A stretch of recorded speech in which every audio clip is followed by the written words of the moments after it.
Welcome to the latest installment of My Dad Listens to This. I'm Juliet the daughter. And I'm Kevin the dad. And we have a tape we'd like to play, because this week we're talking about probably one of the most iconic rock concert films of all time, Stop Making Sense by the Talking Heads. So, Dad, what do we need to know? We need to know that this is our first soundtrack that we've ever done. Yep, so it could be my dad watches this, or rather, Dad listened to the album, I watched the movie. And I've watched the movie too, but we'll get into that a little later.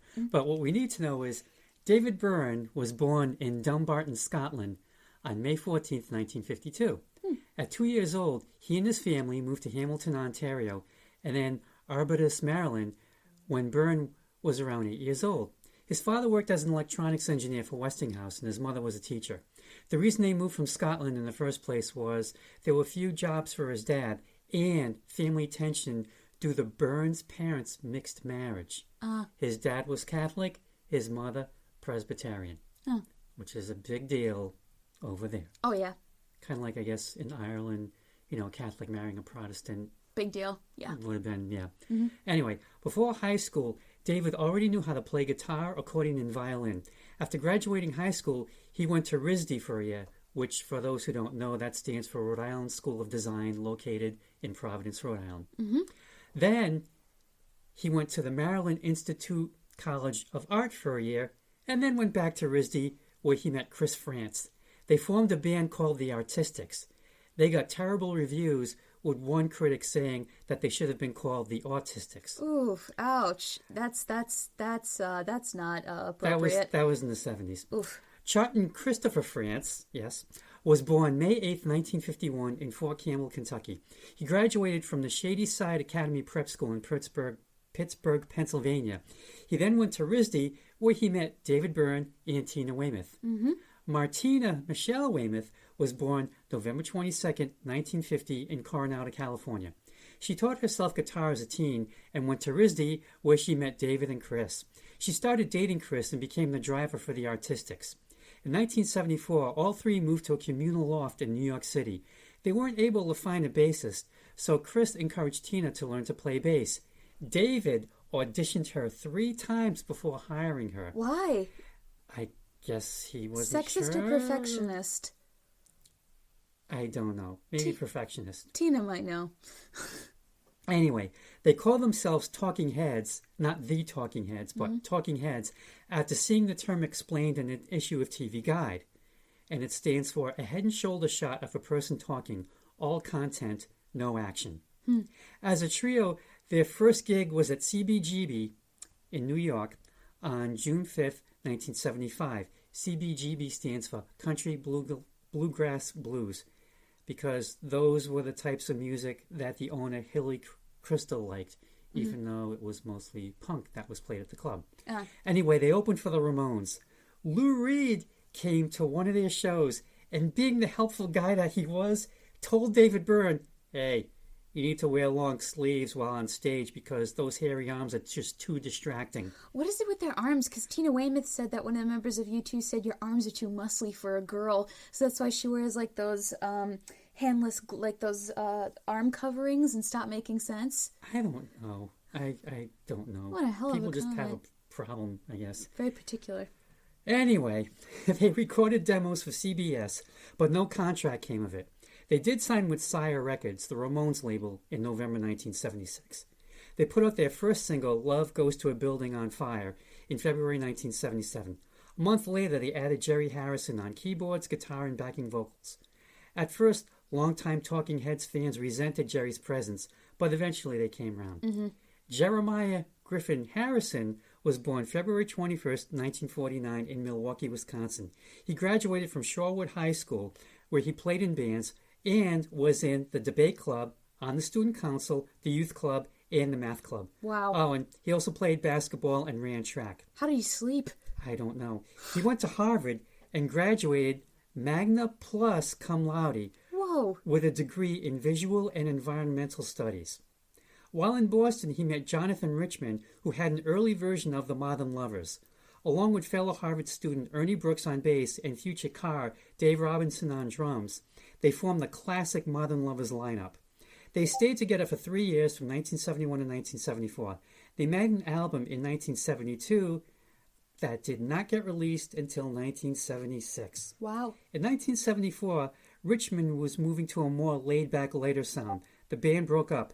Jerry went back to Harvard and got a master's in architecture. During that time, Jerry also got an offer from the Heads to join, but they had to wait until he finished his degree. They recorded their first album, Talking Heads 77, in April 1977. It came out in September of that year. 3 singles were released.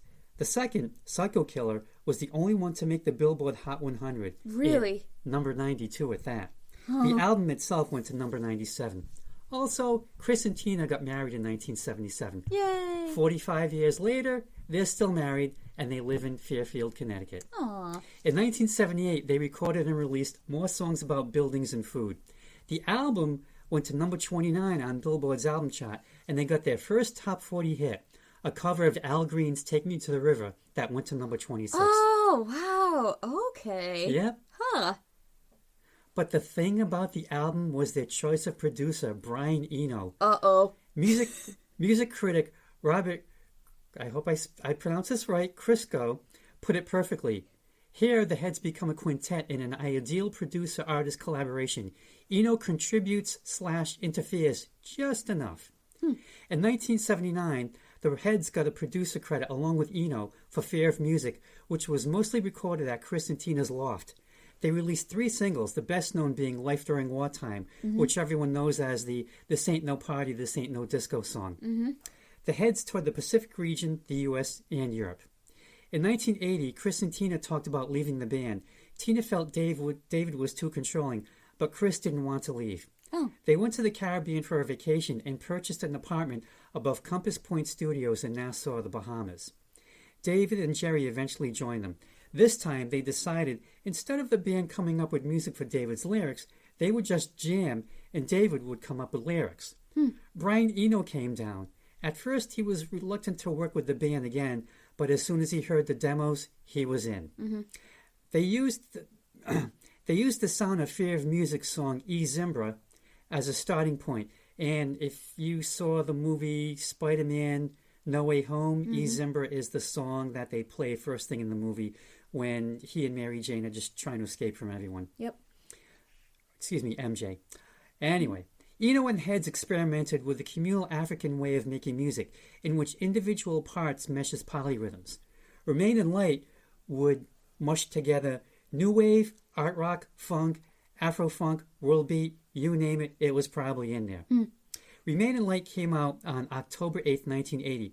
Critics lost their minds over it, and it hit number 19 on the Billboard album chart. In order to play that music, though, live, they expanded from a 4-piece to a 9-piece band.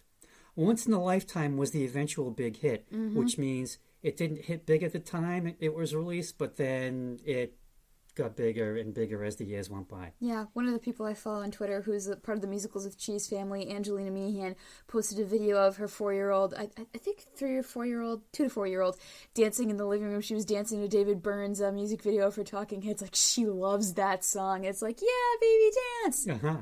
The band then took a break and put out a live set. The name of this band is Talking Heads in 1982. In 1981, Chris and Tina founded Tom Tom Club. 2 of their songs, Woody Rapping Hood and Genius of Love, both hit number 1 on Billboard's disco chart. Oh, David must have been apoplectic. In 1983, they released Speaking in Tongues, which went to number 15 on the Billboard album chart, making it their highest charting album. The band went through the same process they did with Remain in Light. Music first, then lyrics. The song Burning Down the House would be their highest charting single, making it to number 9. The band hit the road and in the process made the greatest concert film ever, Stop Making Sense, which came out in 1984, along with the live album. Little did they know it would be their last tour. Little Creatures came out in 1985. This was another musical detour with a mix of Americana and elements of country music. Critics lost their minds again. True Stories came out in 1986. This was the band performing the songs that the actors performed in David Byrne's movie of the same name. Got that? Did you see the movie? Didn't see the movie. Oh. Critics did not lose their minds. It's a good album, but not earth-shattering in the way that previous ones had been. Their final album, Naked, came out in 1988, which always seemed to me to be more of a David Byrne solo album with the other heads as hired musicians. Ooh. It's also the only one of their albums that I don't own. However, I decided to give it yet another chance and borrowed a copy from the library. So we'll see, shall we? Anyway, the band officially dissolved in 1991 because David Byrne said so. Well, Chris Frantz found out by reading an article in the Los Angeles Times. Oh no, he got Patti LuPone. Oh crap, Chris Frantz, if you're listening, which you probably aren't, I'm so sorry that happened to you. In the early 90s, Christina and Jerry toured as Shrunken Heads. Yeah. And put out an album in 1996 as The Heads called No Talking, Just Head. And they got sued, right? No, I don't know. Oh, what? There was a lawsuit, and I can't remember the particulars of it, but it did get resolved because I guess David was upset that or concerned that, hey, people are going to get the wrong idea. Now, what they did for No Talking, Just Head was they had a different vocalist on each song. The reviews were not good. Oh. In 2002, Talking Heads were inducted into the Rock and Roll Hall of Fame on their first try, an obvious no-brainer. Mm-hmm. And they did play 3 songs together. Yeah. And that was the last time they have played together as Talking Heads in public. Which Dad believes that more bands should do, right? It's like you break up, you only come back together for the Rock and Roll Hall of Fame, and that's it. You break up, you stayed broken up. Except when you're getting an award. And you gotta perform. That's probably okay. Then you kind of have to, because, that's part of what the award ceremony is over there. Okay, so nowadays, David puts out solo albums and has some sort of Broadway show. Okay, it's American Utopia on Broadway, which won a special Tony Award. Uh-oh, care to comment, Jules, on special Tony Award for American Utopia? So Musicals with Cheese did an episode on American Utopia, and David Byrne's concept, I'm going to paraphrase here, was basically, what if there was nothing on stage? No set pieces, no technology. Well, it would be just you, the audience, and us, the performers. And he takes that concept and explores it. And it got really, really good reviews. And I think I'm going to watch American Utopia after we're done recording this episode. Some people are like, oh, special Tony Awards doesn't count. David Byrne is no stranger to theater. We're going to talk about that when we discuss his piece from the Catherine Reel with Twyla Tharp. I think David Byrne would define himself as an artist before he defined himself as a musician, if that makes sense. And in regards to American Utopia in particular, it's not a show that you see on Broadway every day, because it's not like Springsteen on Broadway where it's like a 3-hour concert. It is first and foremost a piece of art that can't be defined as a concert or a play or a musical. So I think giving him a special Tony Award in that case, makes sense. Well, I did see, I think this was one part of it when he was on Saturday Night Live and he did Once in a Lifetime. With the group, yeah. And it was like, he's by himself, and then when the chorus comes, like the whole band comes out of the darkness, and then they go back into it. And I'm like, this guy still knows how to put on a show. He can still... Yes, he does. ...get your attention. He's still got it. Also, fun fact, all the performers on stage for American Utopia, and then we'll get back to this, all of them are clad in gray, kind of like how they were all in neutral colors for Stop Making Sense. And they're all barefoot, except for one performer who for some reason has like these little flesh-toned socklets on her feet. She's the only one who has it. And people are like, why is she the only one who gets to wear socks? Maybe she has something with her feet? I don't know. Or maybe it could be, I don't want to get any germs on the stage. Maybe. Also, Spike Lee directed the movie adaptation that came out, or the filmed, the pro shot, I should say. Anyway, back to Stop Making Sense. Okay. Now, Jerry, he produced a lot of bands over the years, and in 2015 founded Red Crow, a web-based direct investment platform that connects financial and human capital to healthcare startups. Wow. And Chris and Tina, as I said earlier, married 45 years. Chris came out with an autobiography in 2020, Remain in Love. And I read the book in like a couple of days, could not put it down. Fascinating stuff. Highly recommended to pick it up and read it. There really hasn't been like a definitive Talking Heads biography. You think that's coming? I don't know. I mean, there were books that came out here and there in the 80s, just like kind of like rush jobs, but nothing like really... I don't want to say academic, but like authoritative. But for now, we've got Chris's book. And Tina's soon. I hope. He hosts a monthly radio program on WPKN in Bridgeport, Connecticut. Unfortunately, also in 2020, Chris had a heart attack and had to have 3 stents inserted. Ow. Tina may be working on her autobiography. This was sort of hinted at in Chris's book towards the end.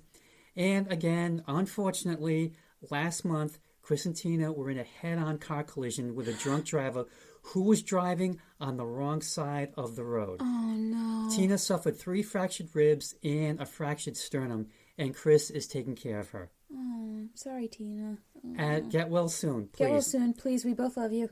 And we need you to finish that book. Because she is not going to hold back. No, she won't, and I'm grateful for that. Mm-hmm. As for me, the first Talking Heads album I bought was Speaking in Tongues back in 1983. I'd heard Burning Down the House on WBIU and thought, oh, this is such a good song. I'm going to buy the album. When I played the album, I was surprised at how many songs I knew because it turned out that BIU was pretty much playing the whole album. Oh, really? Like, wait a minute. I know this song. Wait a minute. This is all Talking Heads. This is the greatest stuff. Mm-hmm. Anyway, then I bought Remain in Light and worked my way backwards until I got to 77. And I never got to see them live. But I did get to see Tom Tom Club at a Brown University spring break concert sometime in the 80s. And yes, they did Psycho Killer because, hey, Chris and Tina helped David write it. So, yeah. Now, as for Stop Making Sense, I've lost track of how many times I've seen it. Mm-hmm. When the record first came out, it only had 9 songs on it.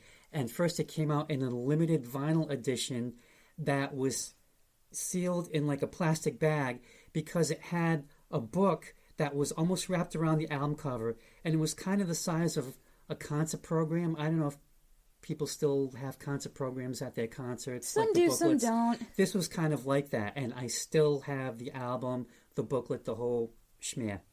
The movie came out on DVD in 1999, and so did the expanded soundtrack version. I had a VH tape of the movie for years, which was a copy of a copy, but I wore it out. I got the remastered DVD in 2015, and apparently it's been played a bit too much because it's doing the pixelating thing, so I got to replace the copy. But it's also online and streaming and what have you.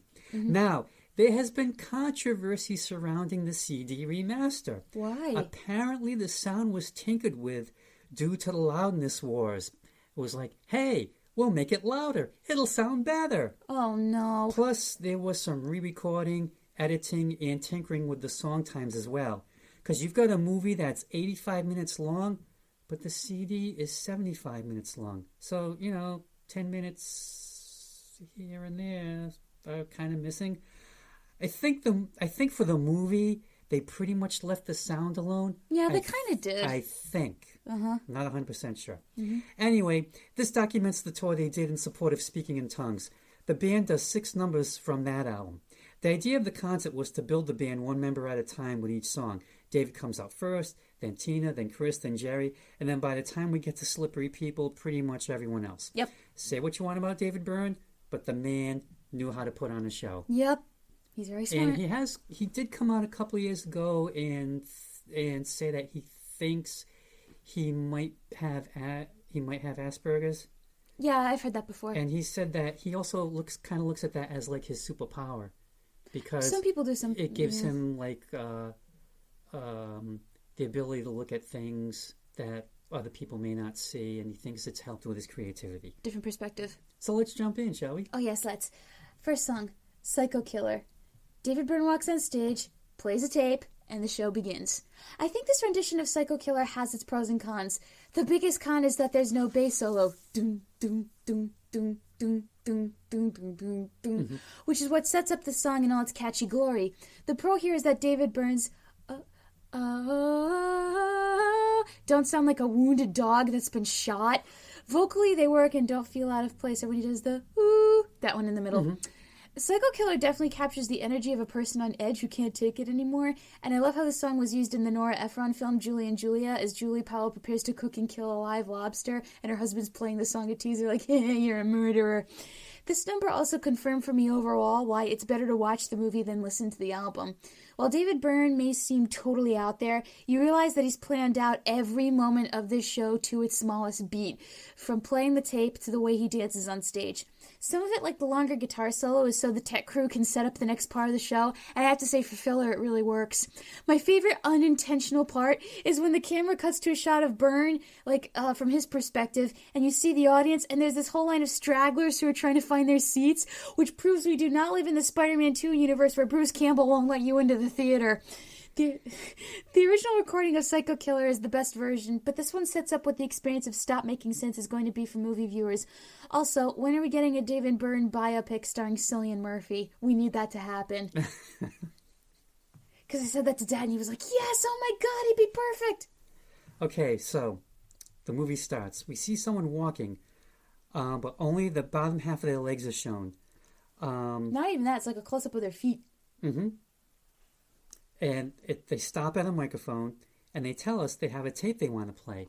They put down a boombox, and I wish I had that boombox, and press play. A beat starts, and then an acoustic guitar, because at first you're thinking, what is this? I have no idea what this song is. And then as soon as the acoustic guitar starts, it's like, oh. So it's kind of like a surprise. The camera rises. We see the guitar being strummed, and then we see David Byrne's head in full funky chicken mode. Mm-hmm. And after all these years, to me, that shot, it's still a shock. Because everything's calm, and then you see David's the head going. It's like, oh my God. He does Psycho Killer solo. He can't face up to the facts, tense, nervous, can't relax. Mm-hmm. Some of his thoughts are in French. The song never goes into any details about killing at all, but it's kind of implied with the thoughts that are going on. And the thing is, like you said, it's well planned. Like when the beats gets erratic, so does Byrne with the way that he's moving around the stage. You could kind of get the vibe of Robert De Niro's character in Taxi Driver. Yeah, kind of can, yeah. But without like the, who wrote the theme, who wrote the opening music for that movie? The composer's name escapes me, but it's like... I want to say, I think it was Bernard Herrmann who did the music for Taxi Driver. Okay, if it wasn't Bernard Herrmann's... Psycho. Yeah, if it wasn't Bernard Herrmann's music, you'd be hearing this playing in Robert De Niro's head. Mm-hmm. And during this song, as you pointed out, we briefly see the audience from a stage shot. We don't see them again until the very last song. Yep. And some critics complain that there should have been more audience shots. Nah, it's like bookends. It makes sense. When I go to a concert, I'm there to see the band, not the audience. Mm-hmm. And Talking Heads will always be known for this song. Yes. And the thing was, when it originally came out in 1977, the Son of Sam killings were also going on in New York. Shoot. And it just turned out to be a coincidence. Oof. Yeah. So this is from their first album, Talking Heads 77. And this is a great version of the song. Yeah, you don't get the bass line, but he still pulls it off. I miss the bass line, though. My favorite line, I hate people when they're not polite. Yep. Because there were these people, they weren't polite, and then they were dead. Yep, exactly. They weren't polite. Mm-hmm. I totally get that. We worked in customer service for a while, yes, so we get did. it. Oh, yeah. Next track, Heaven. This song is so beautiful. I remember once I went to a theater birthday party where a guy busted out his guitar and we all sang Green Day, and I asked the guy if he knew Talking Heads because I thought he and I could do a really good duet of Heaven together. He just stared at me blankly and with a look of, why would I know them? And said, no. My disappointment was immeasurable. Now, Tina Weymouth arrives on stage, and she looks just like Brianna Jones, the Musicals with Cheese producer. Like, if you Google Brie on the Musicals with Cheese website, it's pretty much the same.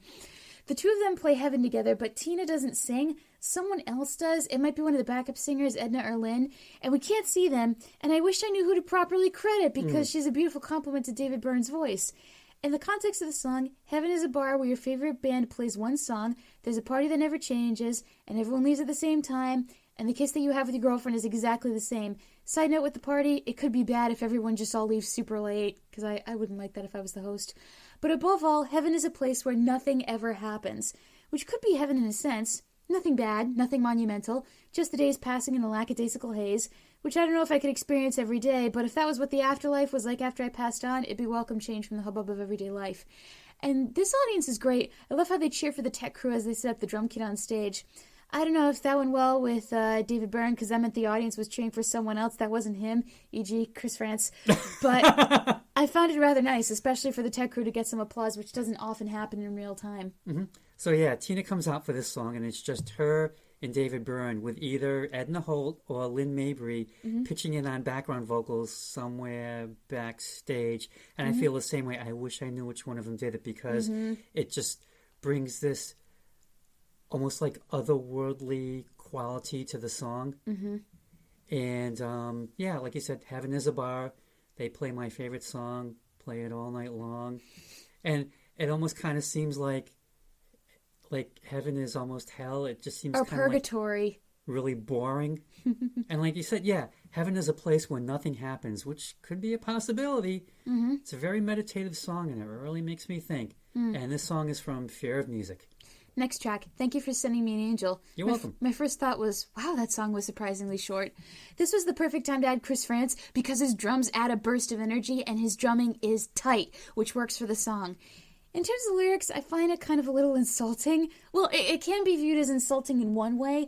The other perspective is that this is a person who's helping you open up and experience the world in a different way than you previously thought possible.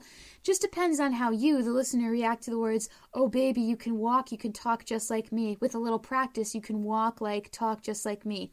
I think what prevents the song from being too insufferable is that David adds the words, "if that's what you want to do," meaning the person of his affection is still being given a choice. But first, you've got to show him what you can do. Also, this is the first time I really noticed the costumes, because something was either going on with Tina's pants pockets or with the back of her jacket, because something was billowing out in a way that looked like elephant ears, especially because her entire outfit is gray. Whoops. Also, if they all hate each other at this point, they really don't show it on stage. Maybe they were caught up in the fun, which makes the fallout even more sad. It's because they're professionals. They got a job to do, and they're doing it. It's like Peter O'Toole said, "My job is to entertain you. They're not here for us. We're here for them." Yeah, so Chris comes out, and now it's the original trio.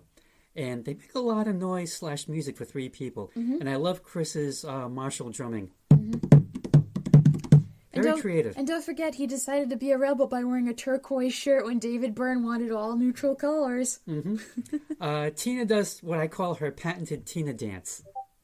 Side to side. And that look she gives Chris when he comes out and sets up, that's love, baby. That's what I thought too. It's like, "Hi, honey." Yeah. And it's like, oh, thank God you got out here just in time. Yeah, otherwise I was going to kill David. Because I remember, just to give a side tangent for a little bit, we watched the parody that Documentary Now did, which is John Mulaney's company where they do parodies of famous documentaries, and they did one of Stop Making Sense. And in that one, they implied that the Tina Weymouth character, played by Maya Rudolph, was kind of tricked into marrying the David Byrne character, played by Fred Armisen. And I said, if Tina had to be forced to marry David, she'd die. And Dad went, "No, David would die." Yeah, so back to this. She definitely would have killed him. Yes. Yeah, so you can walk, you can talk just like me. And it's like, wait a minute. But yeah, like you said, if that's what you want. And then the kicker, but first, show me what you can do. Because maybe you don't need to walk and talk like me, or, just be your own person. Yeah. And this song is from More Songs About Buildings and Food, which, by the way, great album title, and Tina was the one who came up with that. Are there songs about buildings and food? There's just more songs. Oh, yeah. Okay. Oh, yeah.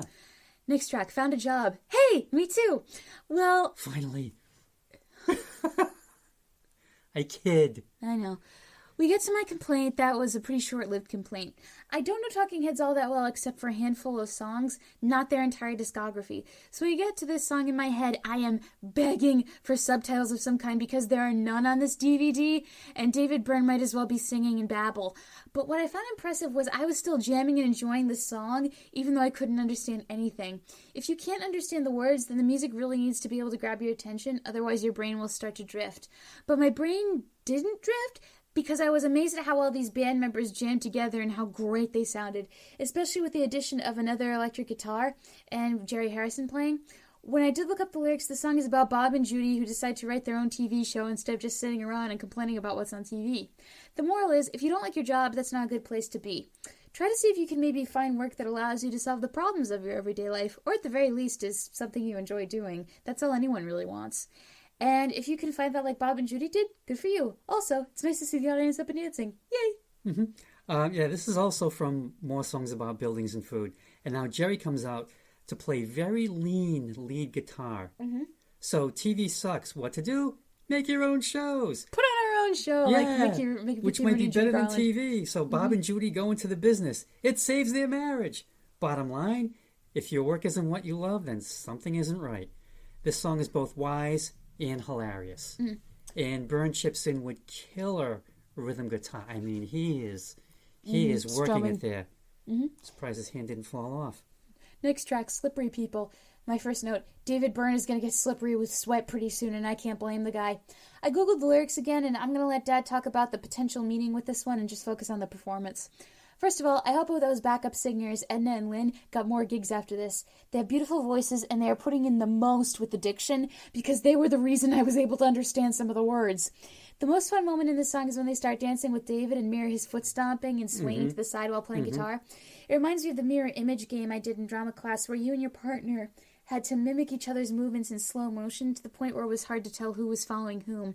Now, I wasn't sure if I was going to download this song into my playlist, but then the instruments stop and Chris Frantz hits those drums in a way that they sound like the crack of a whip, and it's so cool. So because of him, I'm seriously debating downloading this song, but I don't know if it's enough, even though it's pretty awesome. It's great to see the bongo player Steve having fun. Everyone just seems to be having a great time, which, again, is bittersweet. Talk about a great hype man, too. Now percussionist Steve Scales comes out along with Lynn and Edna on background vocals. And I have to confess, I don't know what this song is about.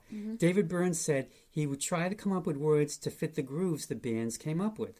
That was one reason the album was called Speaking in Tongues. Some of it just wasn't going to make any sense. But it doesn't matter. Great groove. It's just one of those, I guess you could call it free association. Like, okay, these words kind of seem to fit with what's going on here groove-wise. I guess. I suppose. I don't know. But you probably should watch out for Slippery People. Yes. Next track. Burning down the house. Oh boy, one I know. Now Steve gets to sit on a drum kit. Another guitar player comes out, Alex, and another keyboard guy, Bernie, comes out. And I said, before I knew what Keith's name was, I called him Bongo Guy because he was playing the bongos. And I said, he's now my favorite, by the way, because he stuck out his tongue at the camera, and I love a goofball. I'm also thinking about how this was a very diverse set list for the 1980s. 3 white men, 3 black men, 1 white woman, and 2 black women. You want a good example of representation on stage? This concert is one to watch. Burning Down the House is so fun because everyone gets caught up in the energy, and all the performers on stage have to sing the chorus. The character of this song is going to make his mark by whatever means necessary, and you won't know what hit you. But even if you don't pay attention to the story, you can still dance along, and as long as you know the title, that's really all you need. My critic hat is going out the window with this number because it's such a good song. Oh my god.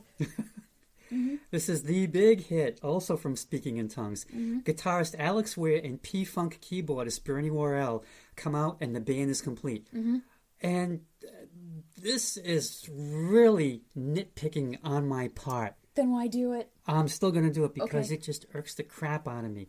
The one thing that hits me as a false note about this song is I think it's David who asks the audience, who's got a match? Oh, don't say that. Maybe not. Because this is their biggest hit, and as soon as Byrne starts with the nervous acoustic guitar intro, we know exactly what the song is. And I think asking the match question has just always struck me as like condescending to the audience. Oh, I was looking at it from the viewpoint of maybe don't say that in case someone thinks you're serious and starts a fire. I think Well, I mean, this was back in the perspective. 80s before we had our smartphones. You would just take out your Bic and flick it. And, Yeah. Wave it in the air. But I don't know, just something just gets on my nerves about that. Other than that, great song because this was the song that got me into Talking Heads, much to your mom's chagrin, I'm sure. Yeah, my mom hates Talking Heads. I don't know why. The best part is when David and Alex jog in place while playing their guitars. I don't know how they do that, but it is pass just something to see. I'm a musical theater performer and I can barely sing and dance at the same time, and that's saying something. And that's why there's always been this thing of like, is it a concert or is it a show? If that makes sense. Yeah, like, is it an artistic piece? Yeah, yeah, because like you said, everything's been planned out. And I mean, I'm sure there's probably moments of spontaneity in there. Like the red baseball cap. And I'm not criticizing it being planned out because a lot of the things that go on, they have to come down right to they have to be perfectly timed to be executed. Yep.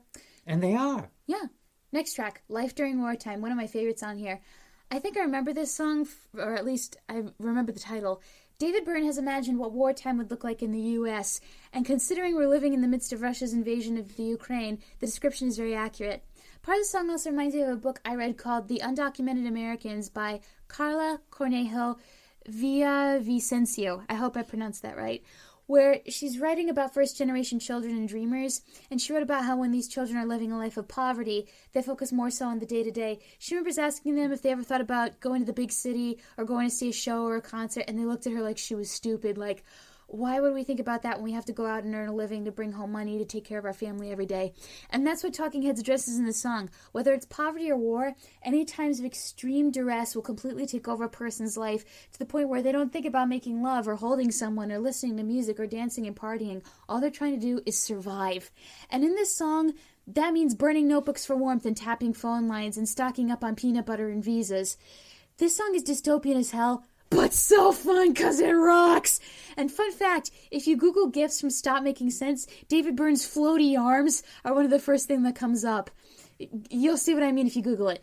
This number is so high energy with people jogging, dancing, sweating, spotting, and David Byrne doing laps that I wondered what a Talking Heads 1980s exercise video would have been like.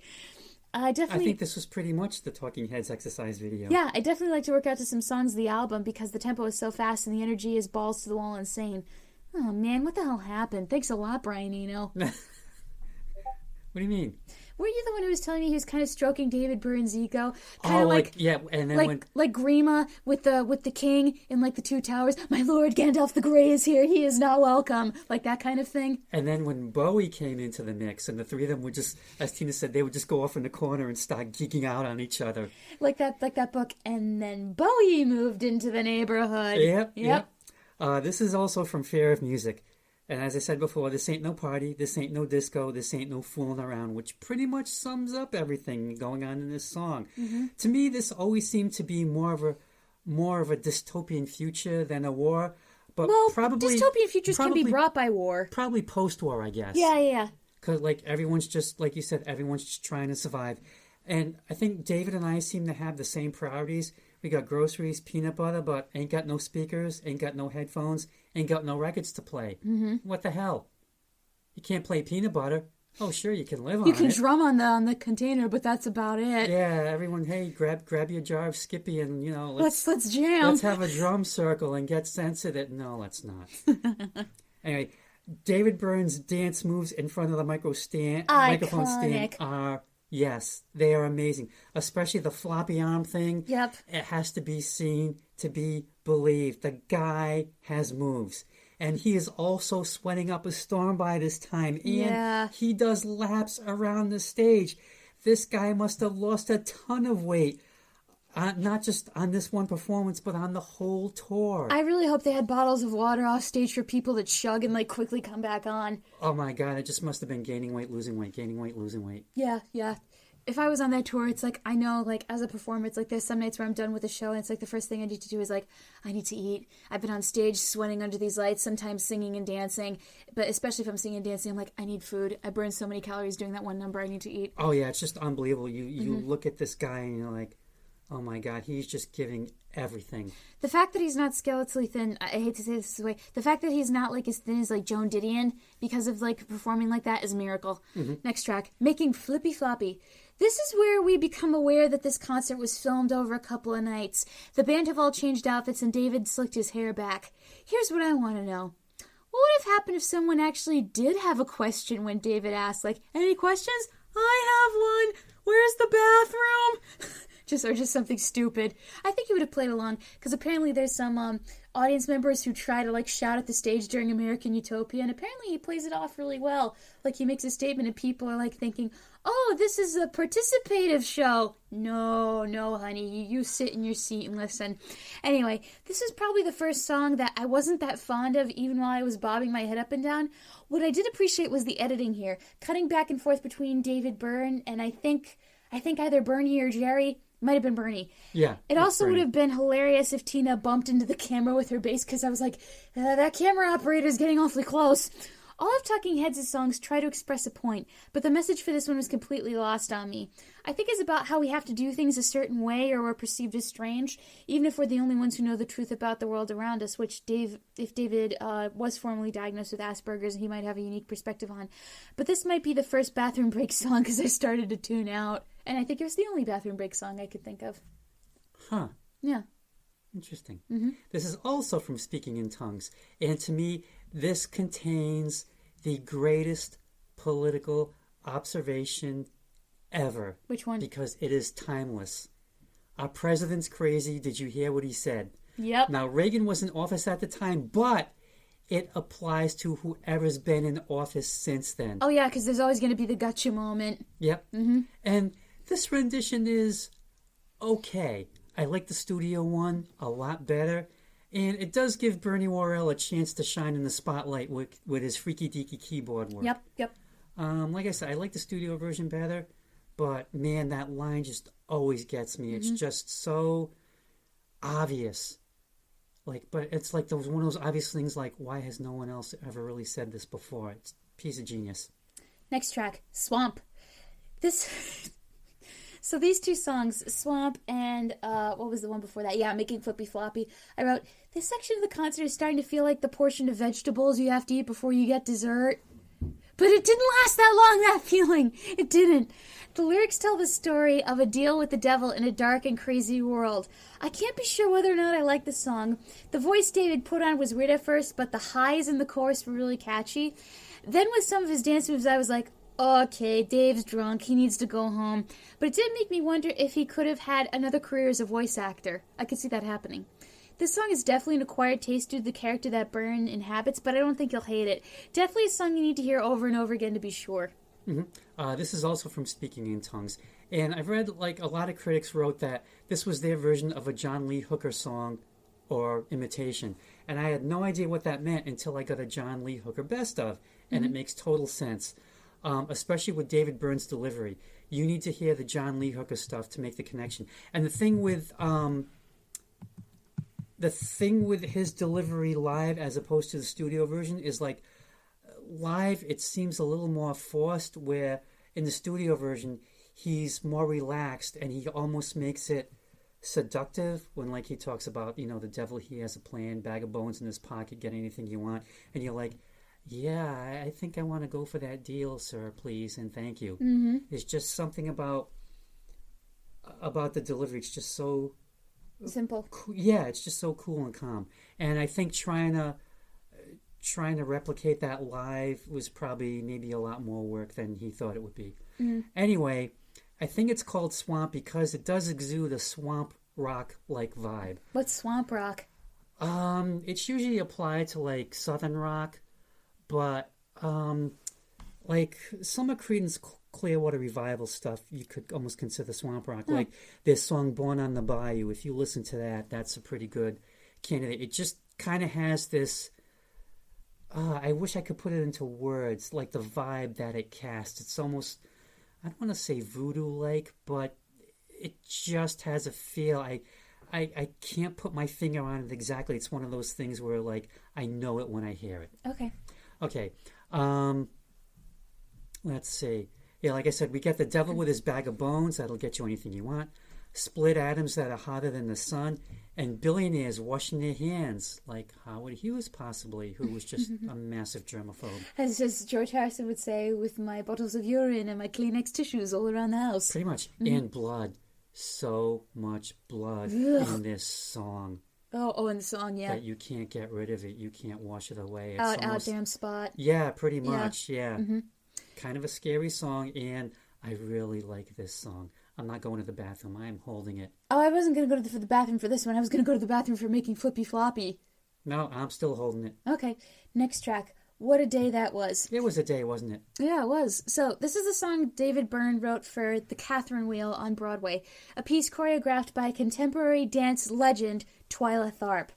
Don't ask me what the piece was. I wasn't born yet. I tried asking some theater fans, but that piece is so old there weren't that many people in the group chat who heard of it or remembered it.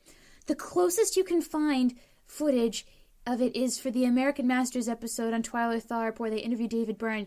And Dad and I saw a clip of it. the stuff that those dancers were doing was intense, and a lot of them said it was the hardest that they ever worked in their life. Anyways, the song is a storyteller telling the audience David Byrne's version of a fairy tale. The opening reminds me of when he says they're doing their best. I thought Frog and Toad are doing their best, which is all I think of now. Which, for those who don't know, is a Frog and Toad offshoot parody where you follow Frog and Toad as adults in today's world. It's very respectful. It's very respectful of the original source material. And the catchiest part of the song is the oh. What's cool about how it's staged in the movie is that everyone is entirely in shadow. Everyone looks so cool. But David Byrne looks like a freaky demon from your nightmares. But the music is so cool and fast and fun, you don't mind the creepy effect after a while. Again, fun fairy tale by David Byrne. Mm-hmm. Yeah, this was from the Catherine Wheel, which I think was one of David Byrne's first solo projects. Mm-hmm. He also did one with Brian Eno around the same time. I think it's called, I'm going to get the title wrong, In the Bush of Ghosts, I think it was called. I'm not 100% sure. Mm-hmm. But anyway, yeah, he was commissioned by choreographer Twyla Tharp to come up with music for her performance piece. Mm-hmm. And there was lots of dancing, lots of it. Like Juliet said, we watched the segment on of American Masters online and highly, highly recommended. They interview her, they interview David Byrne, and it's like he said that she was really pushing him, like he thought he'd written enough music. No, can you give me more? Can you give me more? Can you give me more? And you watch the dancers, and all of it's them, like non-stop. It's just amazing watching these people move. And also, all of them are very physically strong, and like given the choreography they were doing, at one point we saw them doing cartwheels backwards over each other. I know so many dancers who are amazing at what they do, who would be struggling with that. But it must have been one of those projects where it's like everybody put everything into it and they were proud to have been part of it, even if it took everything out of them. Mm-hmm. Yeah, this is, overall, it's a decent song.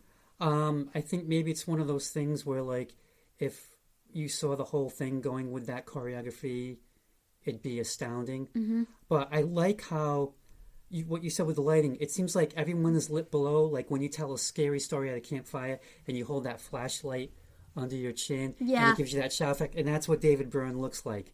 Mm-hmm. And it's just, you can't take your eyes off of it just because of how everyone's lit. Mm-hmm. Next track, This Must Be the Place, Naive Melody. Aw, that was beautiful. Now on stage we have our first prop/set piece, a lamp. Hello, lamp. Hello, Jerry. Lamps can't talk. Sorry, Dad. I ruined the joke. I'm sorry. Okay, and the microphone stands are put away save one so that David and the backup singers can have handhelds. The song says, life might be weird, but as long as I'm in love with you, I'm happy and I'm home. A bit of light musical fun with sincere lyrics and gorgeous vocals. The only part that made me have a mini heart attack was when David started pushing the lamp from side to side, because as someone who's done tech crew before, if that lamp fell and crashed on stage, I'd be furious at David Byrne while also running around trying to fan a dustpan and broom so that none of the performers cut their feet, or that way none of the wires got cut. I'd also be praying to God that the light didn't catch fire to anything. I'm sure they rehearsed that over and over and over. Oh, I bet they did. The title of this song has the word naive in it, but is it really naive to want those things?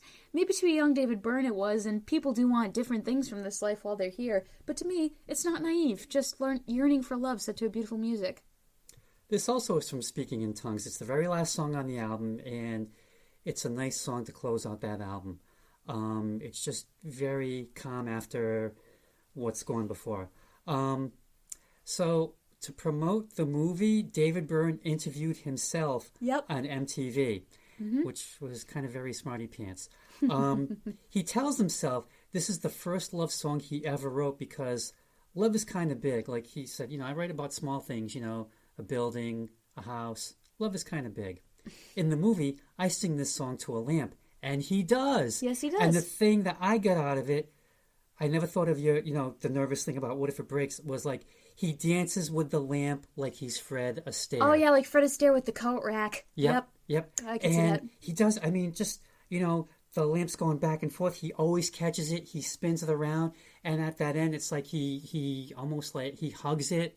And does he kiss it? He embraces it. He embraces it, and then doesn't he kiss lets it. it go, and the lamp's going like this. It's teetering, and just the way he's looking at it, it's almost like with this sense of wonder, and like he's just totally into this lamp. He's in love with the lamp. Mm-hmm. It's almost like Steve Carell's weather guy from Anchorman. Lamp. I love lamp. But home is where he wants to be. But I guess I'm already there. I come home. She lifted up her wings. I guess this must be the place. Beautiful image. But to me, the best line, he just brings it down to like an almost primal need. I'm just an animal looking for a home, as we all are. Yeah. And Tina plays the earworm of a hook throughout the entire song. And Jerry, I think, is the one he's in back playing, I guess you would call it the bass synth line. Because there's not a real bass guitar in that song, but he does bring the bottom to it. Next track, the one everyone knows, Once in a Lifetime. This is a song I like more as an adult than when I first heard it as a kid. Once in a Lifetime is probably one of the most famous examples of an existential crisis put to music. This is my beautiful house with my beautiful wife. How did I get here? Wait, this isn't my beautiful house. This is not my beautiful wife. My God, what have I done? And it's catchy as hell with the harmony and melody you can sing along to as David rattles off his questions. This song is also where we get our other Rhode Island connection. In an homage to the original music video, Dave wears the glasses and also does a chopping motion down his arm in a straight line, as if he's laying something against his sleeve. What could that be? Well, how about a line of hot wieners from Olneyville, New York System?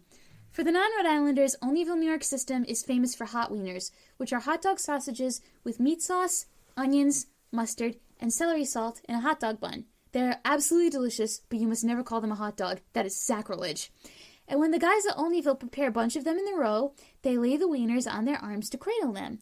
How would David Byrne know this? Well, he worked at Olneyville on Smith Street while he was a student at RISD, and his boss made a post online saying he noticed the move. Now, Dave has disputed this, saying, yeah, I did work at a hot dog stand, and we did do that while I worked there, but I actually got it from these kids in Tokyo. Olneyville posted that on their Facebook page, and the article was entitled, "This is not my beautiful hot dog stand." And everyone in the comments says the same thing. Don't believe him. We've told this story in Rhode Island too many times for it to not be true. So apologies to those kids in Tokyo, but this is the version of the story we're going with. And we're sticking with it because we're Rhode Islanders, damn it, and we want it to be true. Plus, it has to be true. Plus, they're our band. They're our band. They met here. We're claiming them as our band. Them and Viola Davis. Okay. This is from Remain in Light. This is the Same As It Ever Was song. Now, David Byrne said he patterned his phrasing after a young Billy Graham. And you can definitely hear it on the studio version, and you can also hear it here on the live version if you listen closely. It does stand out more on the studio version, though. And the thing is, it does sound like a sermon, especially with him repeating phrases over and over, like, and you may find yourself, and you may ask yourself, those two verses.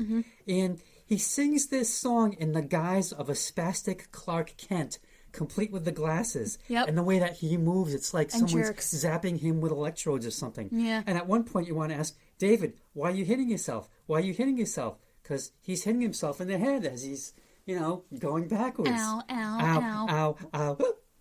And you cannot take your eyes off him during this song. And also a lot of songs, but especially this song.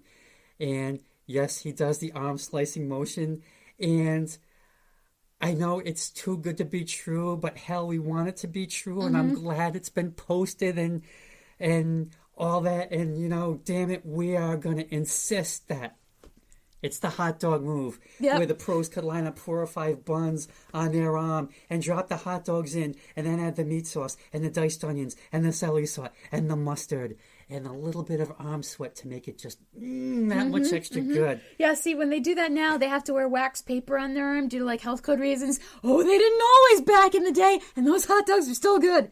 Oh, yeah. Yep. Absolutely worth it. Yep, and as I said, as Rhode Islanders, damn it, it's got to be true. I kind of want hot wieners now. Yeah. We should go at some point. We should. Yeah. Should we go instead of Ibisu?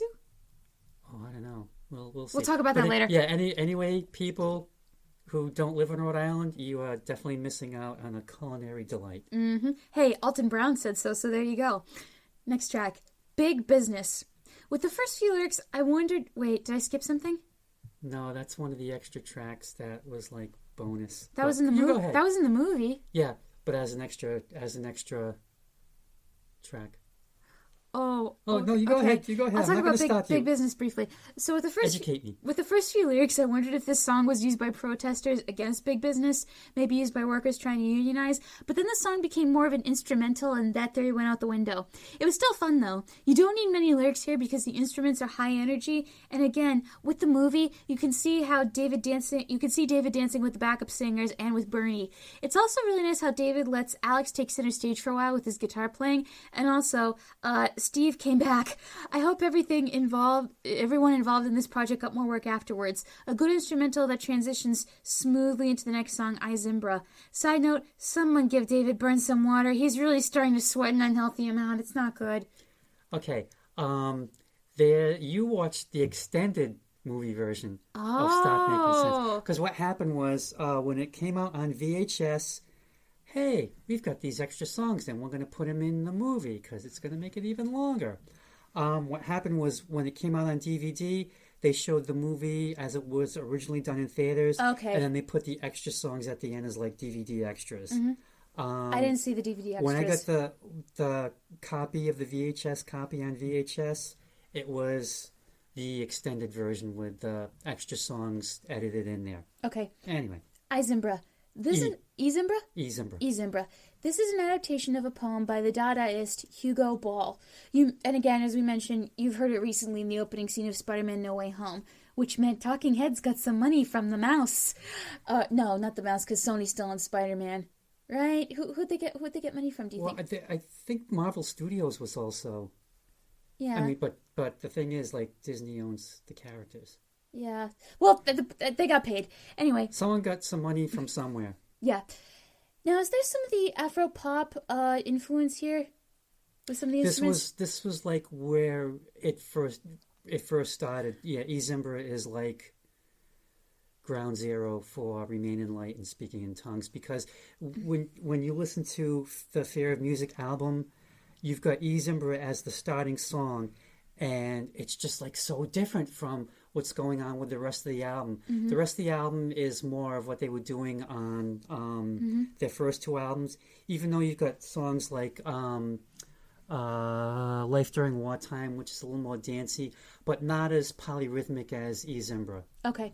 So, yeah, this was a sound a lot of American audiences hadn't really heard music from before, because we didn't get that much music from the African continent before, and now you can get it streaming everywhere. The most impressive part of this song is how one keyboard sounds like an entire woodwind section of an orchestra, the flute section in particular. I have no idea how they did that, but hats off to whoever made it happen. This time, David decides to have fun with a synth. It seems like him joking around, but it actually works with the music, and I quite enjoyed it. Okay. I guess I could throw my 2 cents about Zimbra. Yeah, go ahead. I love that song. It makes no sense whatever, because like you said, Dadaist poet Hugo Ball, that's where they got the lyrics from, but man, you can dance to it. It's just so catchy, and I just love Chris's drum pattern in that song. It's just a great song, and that album is just still ahead of its time. And you brought up a good point about, like, in 1979, when Fair Music came out and that song came out, people hadn't heard of that stuff because you didn't have access to a lot of world music. When CDs came out, eventually everything got put out there and you could get anything. And people were kind of realizing, yeah, I could listen to Talking Heads, or I could listen to the real thing from Africa or whatever country, because it was just cheap, it was available. That was it. And now with Spotify, you can listen to it instantly, pretty much. Yeah, yep. And and it's not a knock against Talking Heads. No. It was like, oh, we love this music and we want to share it with the world. It's just that, I guess, the music availability became more democratic, for lack of a better word. Next track, Genius of Love, the Tom Tom Club. I didn't quite like this number as a kid. Let's see if I like it more as an adult. So for David Byrne, this is his quick change number. For us, it's a break from Talking Heads, and over to the Tom Tom Club with Chris Frantz and Tina Weymouth. Last time I heard one of their songs was in the end credits of an Always Sunny episode, and I don't remember which one. And I have to say, Chris Frantz is an excellent MC and hype man. If he hadn't become a drummer, he could have been a great professional DJ, not even joking. Now, as an adult, this song is more fun, and I'm less jarred by the transition between Talking Heads and the Tom Tom Club. So what you gonna do when you get out of jail? Tina's gonna have some fun with her boyfriend, the genius of love. And it's fun, but it's also fine. It doesn't blow my mind, but I'd be very sad if this was the song where everybody got up to go to the bathroom, because it's a good song. And what I respect the most is that when Chris Frantz says, when I say goodbye, that's it, he means it. He says bye, the song ends. But he was a great host, and I want to say, thanks for having us. Mm-hmm.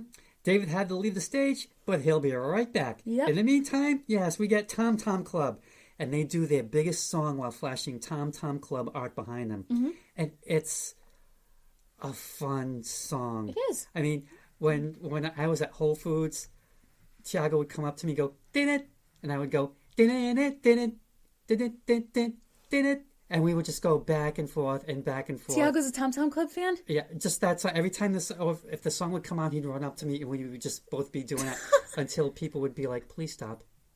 No. No. And then Mariah Carey ended up using that in her fantasy song.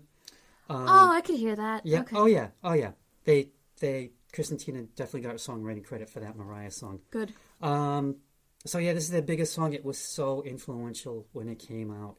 And the thing is, the bass line that Tina came up with, she couldn't play it herself in the studio because she was experiencing, I think it was either hand or wrist pain. And Chris is saying, you can do it, you can do it. It's like, no, I can't. So she had to teach, it was just some guy in the studio. I don't know if it was a tech guy, but she had him play it to her specifications. Wow. Yep. But in this song, Tina gets to shine, and I hate to say it, but Chris gets to rap badly. I can kind of see the MC thing that you're kind of going with, but DJ, not MC. Okay, but DJ thing. I can kind of see. He's having fun. He is having fun. Yes. Yeah. Yes. Next track. White man can't jump. White man can't rap. Anyway, and then the strobe lights come on when cocaine is mentioned, and it's like it's a great effect, though. It is. And Tina's eye roll is hilarious. Mm-hmm. And then, she talks about Bohannon. And you're probably asking, who's Bohannon? I'm here to tell you. Hamilton Bohannon was an American percussionist, band leader, and one of the leading figures in 1970s disco. Oh, okay. So now you know. Cool. Next track, Girlfriend is Better.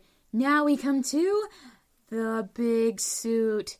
It's a big suit. I have to be honest. Stop Making Sense set a lot of precedents, right? Yep. When you're born after the precedents are set, the trendsetters don't really blow your mind all that much.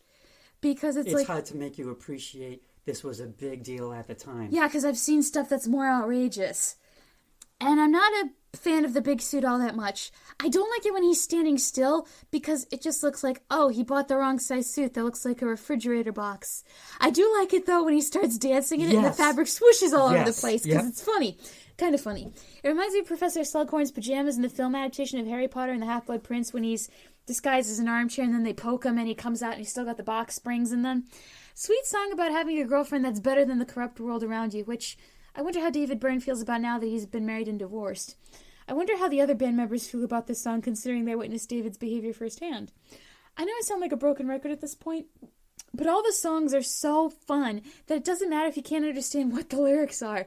The best part is when David has everyone sing along, including the tech crew, which would have annoyed me if I was trying to move a set piece like, guy, do you want me to put this in the wrong spot or no? It's a spontaneous move. Yeah, and he points the microphone at the camera, which I fell for, like, oh, he can't hear me. Yeah, but maybe it was trying to get the cameraman to... Oh, okay, maybe. But I do love fourth wall breaking when it's done well. Mm-hmm.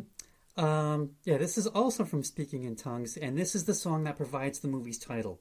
Mm-hmm. Hi, David. What a big suit you have. The better to be seen from the last row of the audience. Okay. And he makes the most of it with his dance moves. Like you said, it's like, he's out there, and he's got this big suit, and you're like, well, what's going to happen? And then he does the dance moves, and you just see that fabric going like a flag flapping in the breeze or something. It's like, this is pretty cool stuff. Mm-hmm. And that suit was built, and I guess he had to get built into it somehow. They built it around him. Didn't his girlfriend something. make that at the time? Yeah. Yeah. David says he doesn't know where the suit is now, but honestly, I wouldn't be surprised if it ends up in the Smithsonian one day. That would be nice if someone finds it. Yep.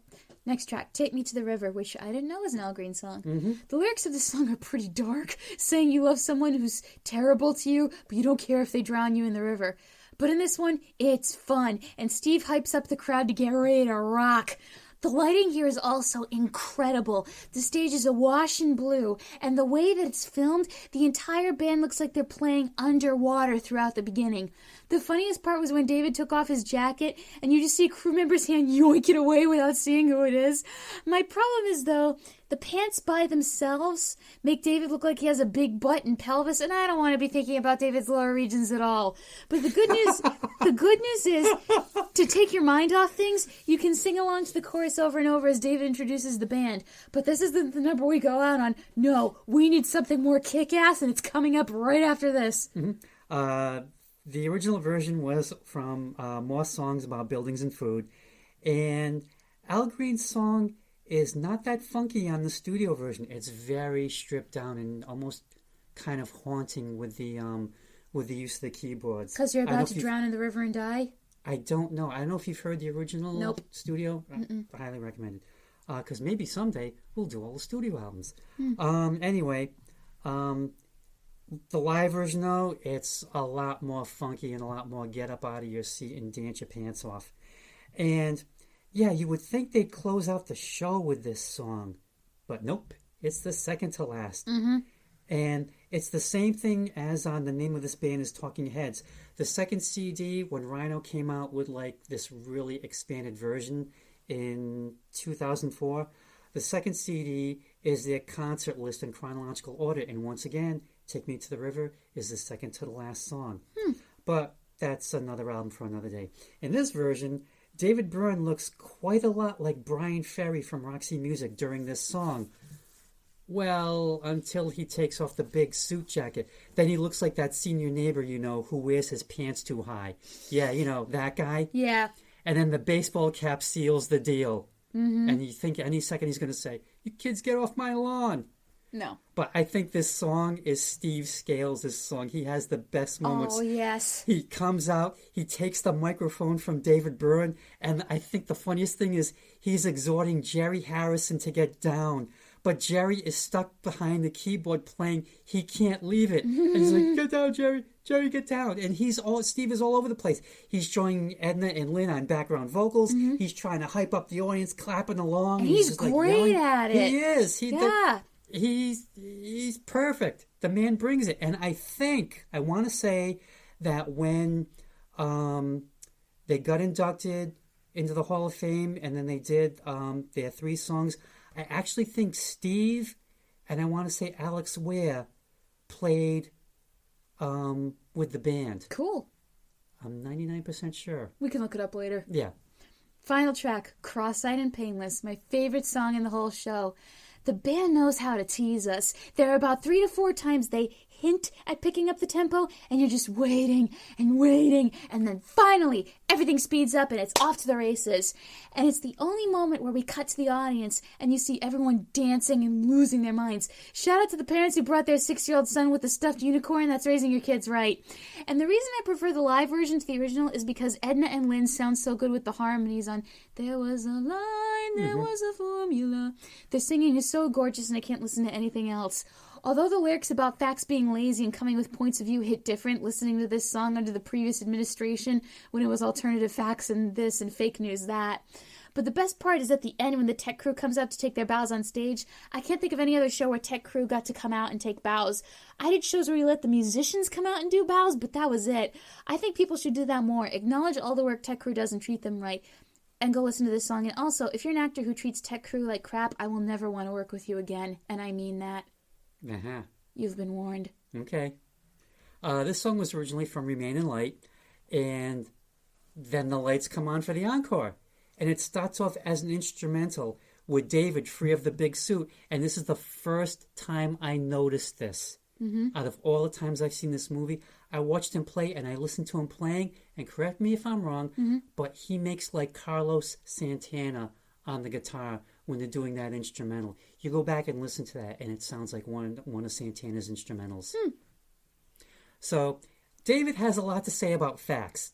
John Adams, who once wrote "Facts are stubborn things," I think would appreciate David's rap, especially the line, "Facts don't do what I want them to." Again, they're stubborn things. Then John would complain about all the noise. Yes, he would. And Alex Ware shreds on guitar. Yes, he does. He is just amazing throughout this whole show. And he's another guy who's like, he's just like losing pounds as he's playing.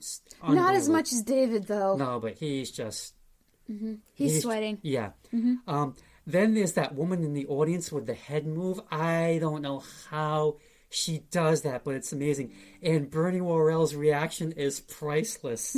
Because they show her, then they show him reacting, and it's just hilarious. And yeah, then David brings out the crew on stage to thank. Because they did a lot during the show. Yes, especially they did. with the lighting. And the set setting, pieces. And, I mean, can you imagine? They have to make sure everything is ready to go because they are just bringing out the drum set. They're rolling out Steve Scales' percussion instruments, the keyboards. Everything has to be ready to go. There can't be any, you know, you go to a lot of concerts and they're out there, doom, doom, doom, doom, doom, and they're tuning up everything. Boom, boom, boom. And you're like, okay, can we get this going? Is it going to be a show? Anyway, so then David Byrne leaves the stage, and he lets the rest of the band finish the song. And then it's over, and then Chris throws his sticks into the crowd. Ow, my eye! I got a drumstick in my eye. I'm Ow! gonna sue! It's a souvenir, too. Ow! And the band leaves, and thus ends the greatest concert movie ever made. Period. Overall, Stop Making Sense is an awesome movie that is best enjoyed sitting down and watching it. I didn't fully appreciate it the first time around, but I appreciate it so much more now and hope to attend a screening after missing one a few years back. Definitely listen to the album too, but watch the film first so you can get the full experience and really see all the details that went into making this a great piece of visual medium. And it's definitely worth watching over and over again. So what are you waiting for? Go buy the DVD and give it a watch, or just watch it on YouTube for free. I can send it to you if you want. Now, I love Talking Heads. I know. They are one of my 3 favorite American bands. Who are the other 2? I knew you were going to ask that. The other 2 are Creedence Clearwater Revival and Sly and the Family Stone. Okay. And all of them are in the Rock and Roll Hall of Fame. But even then, I think we tend to take all 3 of those bands for granted. But that's a story for another time. Okay. Anyway, as a hardcore Heads fan, can I recommend that you run out and buy Stop Making Sense on CD? Well, unless you're a huge fan, well, and that means you already have this? No, I cannot recommend that you run out and buy the CD. Why? Because the movie is so much better. And also, there's stuff that you miss out when you listen to the album because there are certain moments on stage that have to be appreciated in their original context. And if you can't see what's happening and why the audience is reacting to certain things, you miss out on bits and pieces of it. Now, don't get me wrong. I will listen to the tracks of this album. I have it on my playlist on Spotify and I play it in my car. But if you want the full experience, go with the film. Go with the film. Like, basically, right? If there was a fire and you had to save either the DVD or the CD, save the DVD. Yeah, I have the soundtrack too on my iPod because I'm an old fart. But yes, either get the DVD or stream it because you get to see the band. You get to see, once again, the greatest concert movie ever made. And the thing I like about this movie is it's just the band playing. It's not all this backstage crapola before the show or interviewing the various band members because maybe it's just me, but I really don't care. I came to see the band playing. If it's a concert movie, I want to see the concert. And the band delivers on that. They really, really do. Yep. You need to see this movie at least once in your life. And if you can see it on the big screen, even better. And, you know, it's 2 years away. 2024 will be the 40th anniversary of the movie, and I like to think that it will be in the big theaters. There'll definitely be something. I saw it in the Greenwich Odeum maybe about 3 years ago with Mike, and it was just great to see it on the big screen again. Yeah. Now, for live Talking Heads on CD, you want to get the name of this band is Talking Heads. The first disc is just the 4 of them, and the second is when they expanded to a 9-piece, and you cannot believe it's the same band. but it really is. It's just expansive. Like, I still have the 2 record vinyl set, and they could only fit so many songs because it was vinyl. And then Rhino, God bless them, they expanded the crap out of the CD version. Like, you are getting these full concerts, and the sound is great, and the band just gives everything that they have. Yep. As for the studio albums, if you can only own one, I highly recommend Fear of Music. It came out in 1979. It's their 3rd album, and it is still ahead of its time. And also, if you're going to listen to all of their albums, don't do what I did. Please listen to them in chronological order to appreciate the band's growth, /evolution, /journey, whatever you want to call it. And on that note, as always, thank you for listening to the latest installment of My Dad Listens to This. And this episode was a bit longer than normal, but there were a lot of details that we wanted to mention, so thank you for sticking this far. Like, comment, subscribe, and all that jazz. If you follow me on social media, I post all the episodes there. And if you are friends with my dad, just shoot him an email, telling him what episode you want to listen to, and he'll send it right to your inbox. Again, we are My Dad Listens to This. Thank you for listening. We'll be back next time with another album to nitpick and gripe about. Dad, anything you want to say before we leave? And you may tell yourself, this is not my beautiful podcast. No, wait, it is. My God, what have we done?